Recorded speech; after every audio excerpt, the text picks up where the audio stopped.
विद्यार्थी मित्रांनो, इयत्ता 10वी इतिहास लेखन भारतीय परंपरा या प्रकरणातील आपण दुसरा भाग बघणार आहोत। पहिल्या भागामध्ये आपण प्राचीन, मध्ययुगीन, आधुनिक काळातील इतिहास लेखन कशा पद्धतीचं होतं याचा थोडक्यात आढावा बघितला। या पाठामध्ये आपण स्वातंत्र्य प्राप्तीच्या आधी आणि नंतरच्या कालखंडातील इतिहास लेखन कशा पद्धतीचं आहे हे थोडक्यात अभ्यासणार आहोत। चला तर मग सुरू करूया। भारतीय इतिहास लेखन मधील विविध तात्विक प्रणाली असं पुस्तकामध्ये म्हटलेलं आहे। म्हणजे थोडक्यात वास्तवाचे भान ठेवून विचार मांडणारा हा प्रवाह आहे। म्हणजे इतिहास लेखकाचा बघण्याचा दृष्टिकोन हा या ठिकाणी सांगितलेला आहे। कोणकोणते असे विचार प्रवाह आहेत त्यामध्ये पहिल्यांदा दिले ते म्हणजे वसाहतवादी इतिहास लेखन। वसाहतवादी असं म्हटलेलं आहे। मुळात वादी हा शब्द इथं म्हणजे नेहमीच विद्यार्थ्यांना लक्षात ठेवा की वादी म्हणजे इथं विचार आहे। आता वसाहतवादी इतिहास लेखन म्हणजे वसाहतीच्या संदर्भामध्ये झालेलं त्या काळातील इतिहास लेखन। आपल्याला माहिती आहे की ब्रिटिश अधिकारी ही या ठिकाणी आले, त्याचबरोबर ख्रिश्चन धर्म प्रसारक म्हणून आले। या लोकांनी जो संपूर्ण भारताचा प्रवास केला किंवा शासन चालवलं या काळामध्ये त्यांनी लेखन केलेलं आहे। त्यामध्ये त्यांनी भारतीय संस्कृती ही गौण दर्जाची आहे या पूर्वग्रहाचे प्रतिबिंब त्यांच्यामधील काहींच्या लेखनामध्ये स्पष्टपणे उमटताना दिसते। म्हणजे नेमकं काय की मुळातच बघण्याचा दृष्टिकोन एकतर चुकीचा, आपलीच संस्कृती श्रेष्ठ आहे असं मानण्यातला, आणि ही संस्कृती कमी लेखणे असं जर पूर्वग्रह दूषितपणानं जर लेखन जर केलेलं असेल तर ते तितकंच चांगलं नाही। त्यांच्यामधील काहींच्या लेखनामध्ये हा जो विचार आहे तो स्पष्टपणे जाणवतो। 1922 ते 1937 या काळामध्ये केम्ब्रिज हिस्ट्री ऑफ इंडिया याचे 5 खंड प्रसिद्ध झालेले आहेत। एकूणच काय, वसाहतवादी ब्रिटिश सत्तेच्या समर्थनासाठी इतिहास लेखन हे या ठिकाणी जाणवतं। म्हणजे विद्यार्थ्यांनो, त्या काळातलं ब्रिटिशांचं प्रशासन हे भारताला कसं उपयुक्त आहे, कसा विकास करणार आहे हेच सांगणारं एकूणच लेखन हे यांच्या साहित्यातून आपणास दिसून येतं। दुसरा विचार प्रवाह आहे तो म्हणजे प्राच्यवादी इतिहास लेखन। प्राच्यवादी म्हणजे काय तर ते पूर्वेकडील असा इथं अर्थ आहे। आपला भारत देश, आपल्या भारताचा जर विचार केला तर पश्चिमेला युरोप खंड आहे, म्हणजे ब्रिटिश तिकडून आले, पण युरोपच्या दृष्टिकोनातून जर विचार केला तर आपण पूर्वेकडे आहोत। त्यांनी पूर्वेकडे असणाऱ्या या राष्ट्रांचा विचार जो केला तो म्हणजे तिथली संस्कृती कशी आहे, तिथली भाषा काय आहे, तिथल्या परंपरा काय हे जाणून घेण्यासाठी। म्हणजे पूर्वेकडील या देशांचा, भाषांचा आदर, कुतूहल या जागृतीतून खरं तर हे विचारवंत एकत्र येऊन त्यांनी अभ्यास केलेला आहे। संस्कृत आणि युरोपीय भाषांमधील साधर्म्याचा अभ्यास या ठिकाणी सगळ्यांनी केलेला आपणास दिसून येतो। वैदिक वाङ्मय आणि संस्कृत साहित्यावरती भर आहे। आपलं प्राचीन वैदिक वाङ्मय तर प्रचंड आहे, याचं कुतूहल त्यांना होतं, आणि त्यांची भाषा आणि आपली भाषा यामध्ये समान धागे काय आहेत का याचा त्यांनी विचार केला। इंडो युरोपीय भाषा या भाषा म्हणजे इंडो आणि युरोपीय ह्या एकूणच भाषा, एकत्रित भाषा ज्याला आपण म्हणू, भाषांची जननी होती अशी त्यांची कल्पना आहे। म्हणजे त्यांचीच भाषा, आपली भाषा, संस्कृत भाषा ही एका काळामधल्या इंडो युरोपियन भाषा अशा समजल्या गेल्या।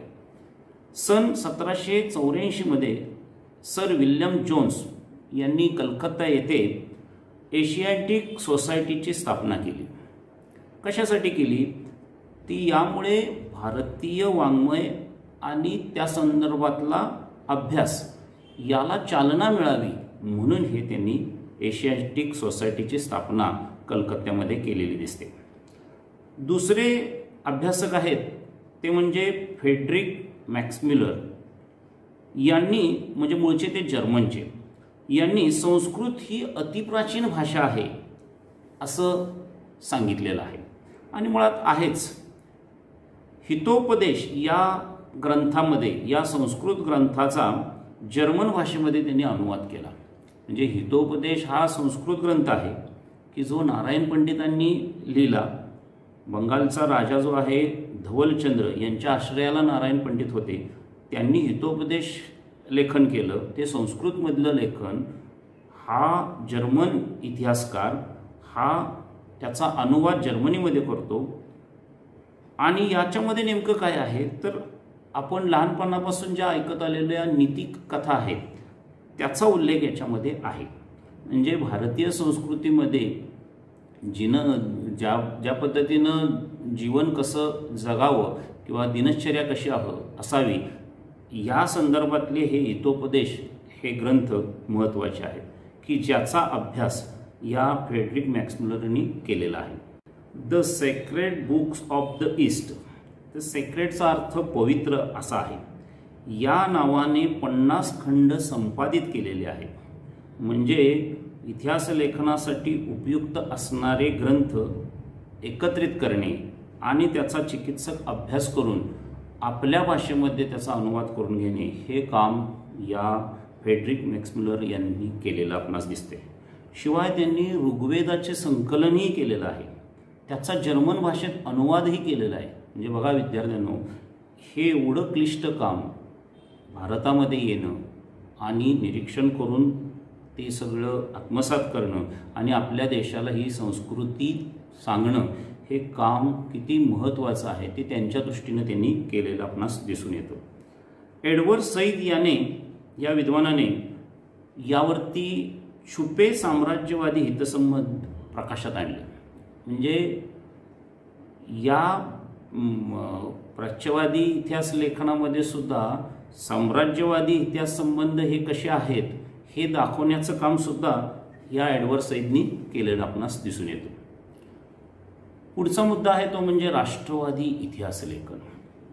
आता बघा, आपण मगाशीच म्हटलं की जे इतिहासकार पाश्चात्य होते त्यांच्यामध्ये पूर्वग्रह दूषितपणा किंवा भारतीय संस्कृती गौण समजणे या ज्या गोष्टी आहेत या चुकीच्या आहेत. पण ह्या आपल्या राष्ट्रवादी लेखन करणाऱ्या इतिहासकारांनी दाखवून दिलेल्या आहेत. म्हणजे आपल्याला मुळात एकतर आपल्या प्राचीन कालखंडाचा एकतर वैभवाचा अभिमान पाहिजे आणि शिवाय आपल्याला आत्मजाणीव जी आहे त्याची जागृती करण्यासाठी या राष्ट्रवादी इतिहास लेखकांनी प्रयत्न केलेला दिसून येतो. याच्यामध्ये महाराष्ट्रातील इतिहास लेखक विष्णुशास्त्री चिपळूणकर यांचा उल्लेख प्रेरणा म्हणून आहे. भारताच्या इतिहासातील सुवर्णकाळ शोधण्याचा प्रयत्न हा या राष्ट्रवादी इतिहास लेखकांनी केलेला दिसून येतो. वास्तवाची चिकित्सापूर्वक छाननी करण्याकडे दुर्लक्ष झाले असा आरोप या राष्ट्रवादी इतिहास लेखकांच्या बाबतीत दिसून येतो. पण हा तितकासा खरा नाही. राष्ट्रवादी इतिहास लेखकामध्ये आपल्याकडची नावं मी पाठ्यपुस्तकातली तुम्हाला सांगतोय. महादेव गोविंद रानडे, रामकृष्ण गोपाळ भांडारकर, विनायक दामोदर सावरकर, राजेंद्रलाल मिश्र, रमेशचंद्र मुजुमदार, काशीप्रसाद जयस्वाल, राधामुकुंद मुखर्जी, भगवानलाल इंद्रजी, वासुदेव विष्णू मिराशी, अनंत सदाशिव आळतेकर एवढे राष्ट्रवादी इतिहास लेखक आपल्याकडं होते आणि आजही आपण याच्यामध्ये योगदान देऊ शकतो. विद्यार्थ्यांनो, तुमच्या पाठ्यपुस्तकातील 11 पानावरती माहीत आहे का तुम्हाला याच्यामध्ये काय म्हटलेलं आहे बघा. The rise of the Maratha power या ग्रंथात न्यायमूर्ती महादेव गोविंद रानडे यांनी मराठा सत्तेच्या उदयाची पार्श्वभूमी विस्ताराने मांडली. मराठी सत्तेचा उदय म्हणजे अचानक पेटलेला वणवा नसून त्याची सामाजिक, सांस्कृतिक व धार्मिक क्षेत्रातील तयारी बराच काळ महाराष्ट्रामध्ये चालू होती असं त्यांचं मत होतं. हे खरं आहे की जेणेकरून आधी ज्या इस्लामी सत्ता भारतामध्ये होत्या, त्यानंतर सुलतानशाही त्यातली मुघल सत्ता यांच्या काळामध्ये आपल्या महाराष्ट्रावरती अनेक प्रकारचे सामाजिक अन्याय झालेले दिसून येतात आणि त्यातून आपल्याला जी स्वातंत्र्याची उर्मी निर्माण झाली ही काही एकाएकी नाही झालेली, हा प्रदीर्घ कालखंड आहे. याच्यावरती भाष्य करण्याचं काम न्यायमूर्ती महादेव गोविंद रानडे यांनी केलं. म्हणजे राष्ट्रवादी इतिहास लेखक जे आहेत यांनी हे कार्य अत्यंत महत्त्वाचं केलं. त्यानंतर वी.का. राजवाडे म्हणजेच विश्वनाथ काशीनाथ राजवाडे यांचं योगदान महाराष्ट्राच्या बाबतीत अत्यंत महत्त्वाचं. त्यांना आपण सर्वच इतिहासाचार्य असं म्हणतो. राजवाडे जे आहेत ते इतिहास लेखन तर त्यांनी केलेलंच आहे, शिवाय ते भाषाशास्त्र, उत्पत्ती, व्याकरण अशा अनेक विषयावरती त्यांनी मूलभूत संशोधन केलेलं आहे.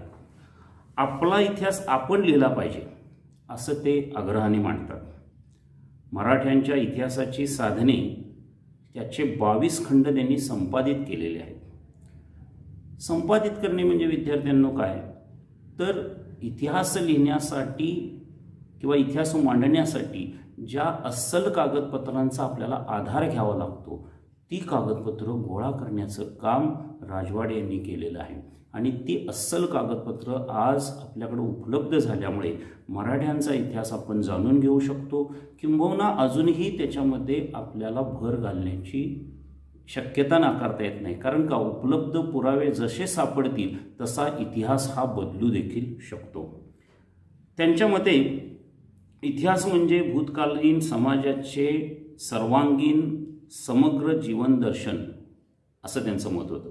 केवळ राजकीय घडामोडी, सत्तांतरासाठी केलेली गटकारस्थाने आणि युद्धे यांच्याच हकीकती नव्हे. पुण्यात 7 जुलै 1910 रोजी भारत इतिहास संशोधक मंडळाची त्यांनी स्थापना केली. आज देखील आपल्या भावी पिढीला हे इतिहास संशोधक मंडळ आदर्श आहे. नवा इतिहास लिहिण्यासाठी या ठिकाणी अत्यंत चांगले दस्तऐवज उपलब्ध आहेत. यानंतर राष्ट्रवादी इतिहास लेखनामध्ये महत्त्वाचं कार्य ते म्हणजे V D. Savarkar. The Indian war of independence 1857 म्हणजेच 1857चे स्वातंत्र्य समर. सावरकरांनी हे जे लेखन केलेलं आहे हे आपल्याला माहिती आहे की 1857चा उठाव देखील ब्रिटिशांच्या विरोधात आपण हरलो. पण आपण कसे हरलो, त्याची काय कारणं आहेत. म्हणजे ब्रिटिशांच्याकडची जी सामुग्री होती ती आपल्याकडे नव्हती. एकाच वेळेला आपला उठाव झाला नाही. आपल्याकडे शस्त्रास्त्र कमी पडली, आपल्याकडे नेतृत्वाचा अभाव होता. यामुळं खरं तर आपण उठाव हरलो. पण भविष्यात आपण एकजुटीनं उठाव जर करायचा असेल तर आपल्याला काय काय केलं पाहिजे याच्यावरती भाष्य करणारं हे पुस्तक अत्यंत महत्त्वाचं आहे की ज्याच्यामुळं आपला राष्ट्रवादी इतिहास लेखनातला हेतू साध्य होतोय की जेणेकरून भविष्यामध्ये आपल्याला स्वातंत्र्य मिळवण्याची उर्मी या समाजामध्ये निर्माण झाली. आता यानंतर आपण स्वातंत्र्योत्तर काळातील इतिहास लेखन याचे नवे विचार प्रवाह पाहणार आहोत. कशासाठी ते आहेत? भारतीय समाज, विज्ञान, अर्थव्यवस्था, राजकीय प्रणाली, धार्मिक सांस्कृतिक पैलू हे अभ्यासण्याची आवश्यकता भासू लागली म्हणून हे विचार प्रवाह आहेत. याच्यामध्ये पहिला विचार आहे तो म्हणजे मार्क्सवादी इतिहास. रशियन लेखक कार्ल मार्क्स यानं जो साम्यवाद मांडला याचं विवेचन याच्यामध्ये येतं. साम्यवादानं आज जगातील रशिया, चीन, व्हिएतनाम यासारखी राष्ट्र त्यांची जी अर्थव्यवस्था आहे ती या ठिकाणी निर्माण केलेली आहे. भारतामध्ये केरळ आणि पश्चिम बंगाल राज्यामध्ये सुद्धा या मार्क्सवादी तत्त्वज्ञानाचा प्रभाव आपणास दिसून येतो. समाजाच्या आर्थिक व्यवस्थेतील उत्पादनाची साधने, पद्धती आणि उत्पादनाच्या प्रक्रियेतील मानवी संबंध यांचा विचार मध्यवर्ती या ठिकाणी मांडला जातो. समाजामध्ये खरं तर 2 वर्ग निर्माण होतात, एक श्रीमंत वर्ग आणि एक गरीब वर्ग. आणि हे कशामुळे निर्माण होतात?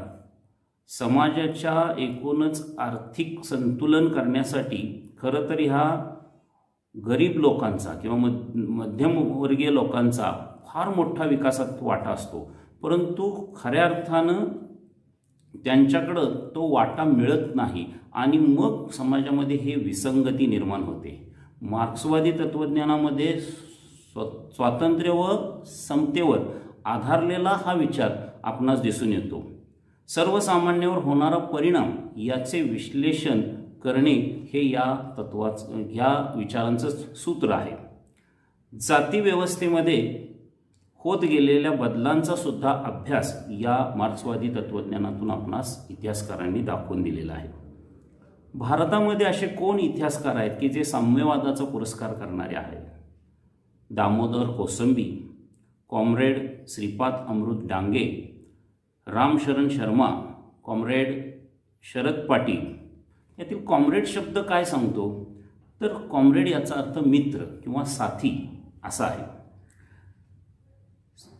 श्रीपाद अमृत डांगे यांनी primitive communism to slavery, primitive म्हणजे आधीची, कम्युनिझम साम्यवादी आणि स्लेव्हरी म्हणजे गुलामी, हे पुस्तक हे मार्क्सवादी इतिहास लेखनाचं एक उत्तम पुस्तक प्रकाश टाकणारं असं आपल्याला म्हणावं लागेल. यानंतर येतोय तो म्हणजे वंचितांचा इतिहास, सबऑल्टर्न. आपल्याला माहिती आहे की आपल्या भारतामध्ये जे काही वर्णव्यवस्था होती त्यामध्ये ब्राह्मण, क्षत्रिय, वैश्य आणि नंतर निर्माण झालेला शूद्रवर्ण, या समाजातल्या ह्या चौथ्या वर्णाच्या बाबतीमध्ये समाजानं ज्या पद्धतीनं नवीन हा वर्ण निर्माण केला आणि एक प्रकारे त्या वर्णावरती अन्याय झाला, त्याच्यावरती भाष्य करणारा हा वंचितांचा इतिहास आहे. इतिहास लेखनाची सुरुवात समाजाच्या तळाशी असलेल्या सर्वसामान्य लोकांच्या स्तरापासून करायला पाहिजे असं मत इटालियन तत्त्वज्ञ अँटोनिओ ग्राम यानं मांडलेलं आहे. महात्मा फुले यांनी गुलामगिरी हा ग्रंथ लिहिला. त्याच्यामध्ये त्यांनी शूद्रातिशूद्रांचा इतिहास उलगडून दाखवलेला आहे. धर्माच्या नावाखाली स्त्रिया, शूद्र व अतिशूद्र यांच्या शोषणाकडे त्यांनी लक्ष वेधलेले आहे. डॉक्टर बाबासाहेब आंबेडकर आपल्याला माहिती आहे की ते घटनेचे शिल्पकार आहेत. त्यांचं ते कार्य तर महान आहेच, पण शिवाय त्यांनी आपल्या समाजाला जे काही वंचित समजलं गेलं त्यांचं कार्य कुठेही कमी नव्हतं. पण भारताच्या सांस्कृतिक आणि राजकीय घडणीत दलित वर्गाचा एवढा मोठा वाटा असताना सुद्धा वसाहतवादी आणि राष्ट्रवादी इतिहास लेखनामध्ये दुर्लक्षित केले गेले. म्हणून त्याच्यावर प्रकाश टाकणारा त्यांनी लेखन केलं किंवा ग्रंथ लिहिला, तो म्हणजे हू वेअर द शूद्रास आणि द अनटचेबल हे ते ग्रंथ. स्त्रीवादी इतिहास. आपल्याला माहिती आहे की आपल्या भारतामध्ये पुरुषप्रधान संस्कृतीचा पगडा असलेला दिसून येतो. स्त्रियांना कमी लेखणे, त्यांना समाजामध्ये गौणस्थान देणे, अशा गोष्टीमुळं निश्चितच स्त्रियांच्यावरती अन्याय झालेला आहे. आणि म्हणूनच अनेक स्त्रिया या एकत्रित येऊन त्यांनी आपलाच इतिहास मांडायला सुरुवात केलेली आहे. या इतिहास लेखनामध्ये अग्रणी जे होत्या त्या म्हणजे ताराबाई शिंदे. पुरुषप्रधान व्यवस्था आणि जाती व्यवस्था यांना कडाडून विरोध करणारे लेखन त्यांनी केले. त्यांनी 1882 स्त्री पुरुष तुलना हा ग्रंथ लिहिला. त्या स्वतः सत्यशोधक समाजाच्या कार्यकर्त्या होत्या. विशेषतः केशवपनास त्यांनी विरोध केला. आपल्याला माहिती आहे की पतीच्या निधनानंतर प्राचीन काळामध्ये केशवपन करण्याची पद्धत होती. या अनिष्ट प्रथेला त्यांनी शह दिला.